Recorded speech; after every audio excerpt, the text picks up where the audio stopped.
It's pathetic, really, how I can stand next to him every day, talk about nothing and everything, laugh like it's easy and still feel like he's a world away from me. Rintaro Suna. My best friend. The guy who's been around so long he's stitched into the fabric of my life. I know the way his voice dips when he's tired, the way he leans back in his chair and lets his eyes half close like he's bored, when in reality he's listening to every word. I know he pretends to hate my cooking, but he eats every bite anyway. I know too much. And none of it makes this any easier, because knowing him means I also know I'll never have him. He's not untouchable because he's famous, or because he's better than me, though hell, he probably is. He's untouchable because he's Suna. And Suna doesn't look at me like that.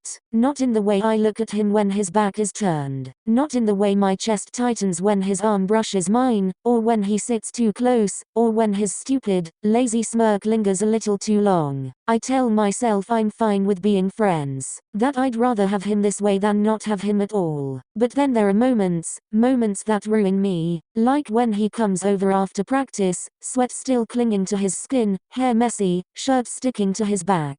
He'll drop down on my couch without asking, legs sprawled, head tilted back to look at me from under his lashes. You gonna feed me or what? He'll mumble. And I'll turn away, because looking at him for too long in moments like that makes something coil low in my stomach, hot and heavy and desperate. I play it off. I always play it off. But later, when the apartment is quiet and he's gone, I can't. I'll sit on the edge of my bed, head in my hands, still replaying the way his voice sounded, that lazy drawl curling around my name. I'll remember the way his legs brushed mine when he sat too close, the way his fingers tapped against his thigh, the low hum in his throat when he tasted the food I made. And I'll get hard so fast it's humiliating. And then I'll give in. Because what else can I do? I'll lock myself in the bathroom, turn on the shower so that my brother can't hear me. Then I wrap my hand around myself, squeezing my eyes shut like that'll make it less wrong. I'll think about his mouth. Not smiling, not talking, but parted and wet. I'll think about what it would be like to push him back, pin him down, hear him gasp my name in that lazy, unbothered tone until it cracks into something raw. My breathing will get messy, my grip tighter, chasing that sharp edge until it hits me hard enough to leave me shaking. And when it's over, the guilt sinks in. I'll bathe myself, expecting to wash away the thoughts that consumed me, staring at the ceiling like I'm waiting for it to scold me. My chest feels tight. My head feels heavier. Because he's still my best friend. He still has no idea. And I know that tomorrow, I'll see him again. He'll laugh at something dumb I say, nudge my shoulder with his, maybe steal food off my plate. And I'll act like everything's normal, like I didn't fall asleep last night with his name still in my mouth. Because that's all I get. That's all I'll ever get. And I don't know if I can live with that, or if I already am.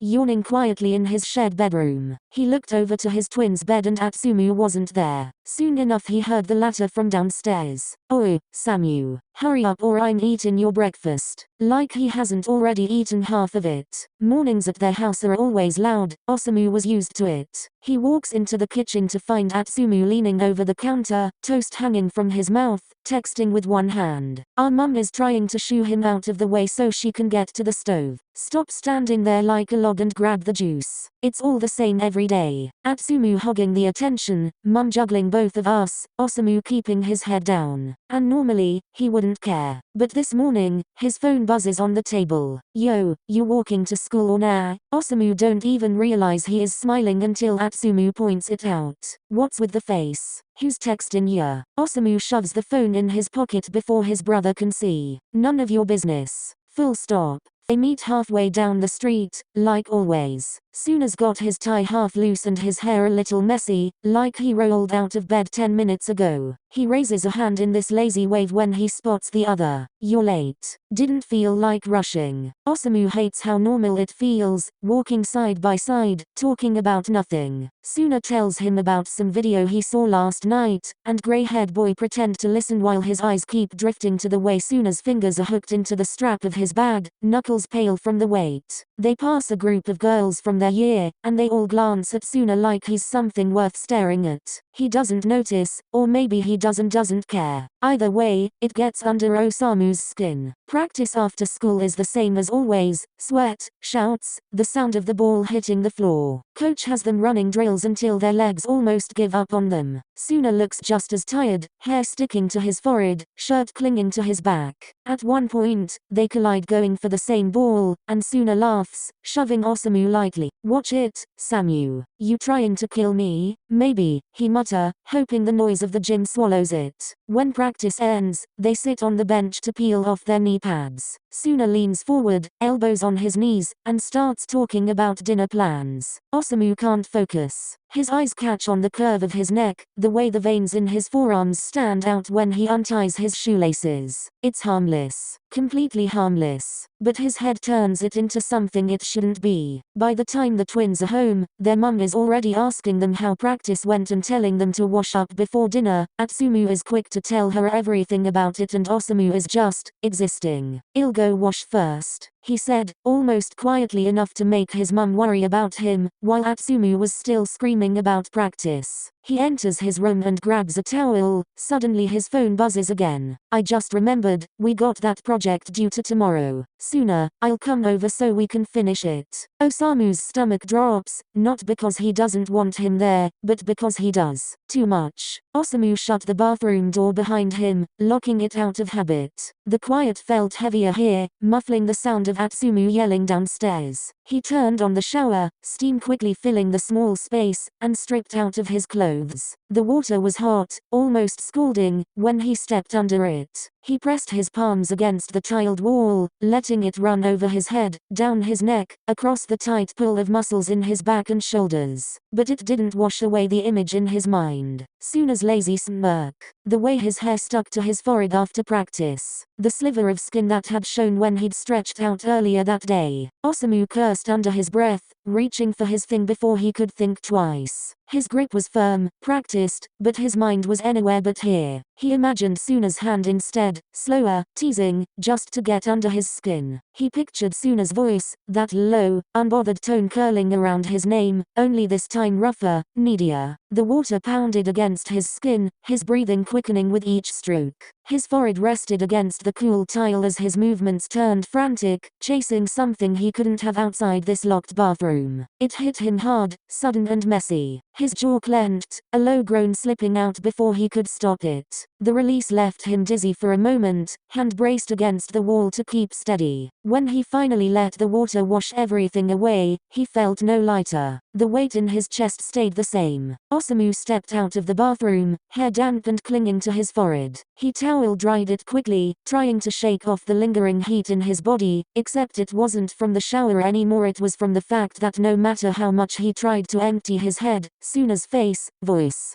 and every careless touch still clung to him. "Oh, Samu, Suna here." Shit. Osamu's stomach was already tight again. He heard steps coming his direction and was quick to put on his clothes and close the bathroom door behind him as soon as the door opens up. "Yo," he greeted, stepping past him like he'd done it 100 times, which he had. "Hey, you just shower?" he asked, the corner of his mouth quirking like it was barely worth commenting on. "Yeah, practice was rough." Suna didn't reply, just flopped down onto Osamu's bed, sprawling out like he owned the place. "Suna man, I'm starving." He sighed, one arm over his eyes. "We finishing this project fast so you can feed me? Don't you eat at your house?" Osamu sat at the desk, trying not to look at the way Suna's shirt had ridden up just enough to show a strip of skin. He pulled out their notes and started writing, ignoring the heat crawling up the back of his neck. "Not really, your food is better anyway." They stayed silent for a moment. Suna leaned over at some point, close enough for the faint scent of soap and sweat to reach him. "You got better pens? This one's garbage." "They work fine," Osamu said flatly, eyes fixed on the paper. Suna tested the pen anyway, the tip scratching across the corner of the page. The movement brought his hand close enough to brush against Osamu's, a casual touch that made Osamu's chest feel too tight for how meaningless it was. They worked in quiet after that, save for Suna's occasional hums and lazy comments. But the silence wasn't comfortable, not for Osamu. Every laugh, every shift of Suna's weight on the bed, every offhand remark felt too loud in his head. By the time they finished, the sky outside was painted orange and gold. Suna stretched, his shirt lifting again, and Osamu had to look away before his expression gave him away. See you tomorrow, Suna said, slinging his bag over his shoulder and heading for the door. The click of it closing echoed in the quiet room. Osamu sat there for a long moment, staring at the finished notes on his desk, his mind already turning against him.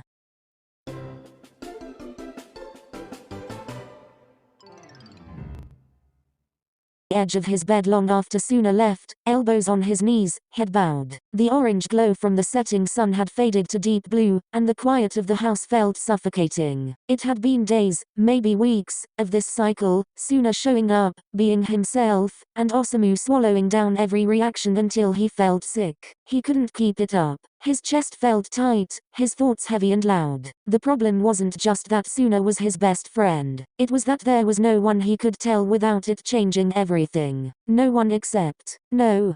Oh no. The thought irritated him as much as it relieved him. His brother was loud, nosy, and loved to make things his business. But right now, Osamu didn't have other options. He pushed off the bed and padded down the hall, barefoot, the faint sound of voices pulling him toward the kitchen. His mother's voice was soft and warm, scolding Atsumu lightly about eating before dinner. Atsumu's laughter bounced off the walls in reply. Osamu stopped at the doorway. His brother was leaned back in a chair, grinning around a mouthful of food he'd probably stolen from the stove. Their mother stood at the counter, stirring something. Atsumu glanced up and spotted him. You look like someone run over your cat. What's up? Nothing, Osamu said, automatically shifting his weight, which made Atsumu squints. That's your lying face. Osamu's eyes flicked to their mum, and he shook his head. Need to talk to ya. Alone. Atsumu tilted his head. Like, now? Yeah, now. Atsumu groaned like he was being dragged to his own execution, shoving one last bite into his mouth before standing. Ma, we'll be upstairs. Their mum just waved them off without looking. In their shared room, Osamu shut the door and leaned against it, staring at the floor. Atsumu sat on his bed, legs spread, leaning forward with his elbows on his knees. What's eatin' ya? Don't tell me it's about homework, 'cause I ain't helpin'. Osamu didn't answer right away. His fingers fiddled with the hem of his shirt, and his jaw tightened. It's not homework. Atsumu narrowed his eyes. No kiddin'. You've had that storm cloud look for days, spit it out. It's complicated. Everything with you is complicated. Just say it before I start goosing. Silence stretched between them. Osamu sat down on his own bed, facing his brother but keeping his eyes on the floor. His leg bounced. You ever, he stopped, rubbed his face with both hands, and tried again. You ever feel like you're thinking something you shouldn't be thinking? Atsumu raised a brow. All the time. Usually about punching someone in the face, though. Osamu huffed, almost a laugh, but it faded fast. It's not like that.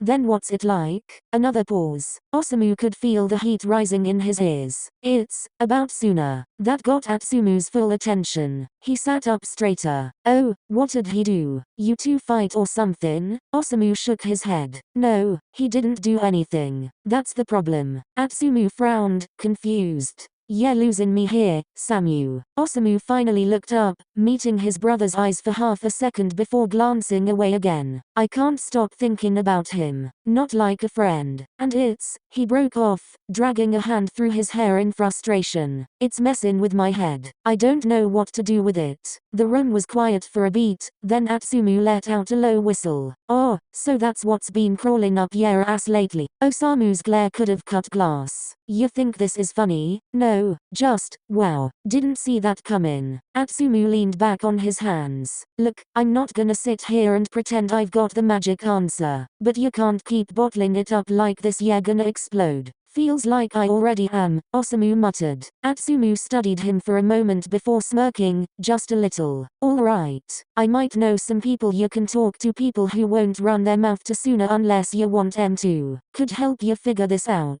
Osamu frowned. And what, you're just gonna expose me in front of strangers? It's either that or keep mopping around like a lovesick puppy, your choice. Osamu groaned, rubbing his face again. Fine. But you don't tell anyone unless I say so. Got it? Atsumu grinned. I promise ya, Samu. To be continued.